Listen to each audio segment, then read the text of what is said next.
Usab ang lumao na mahal sa grasya, dinhi sa Panginoong Kristohanon, idugtong mo ang duha ka matang sa bubuhan, ang gasa sa kinaiyan o ang mga anak,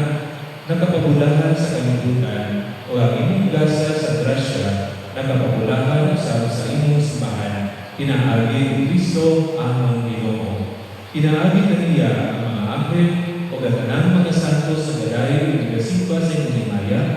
ang among mga tingong tuloy-unta sa ilang kalayunon,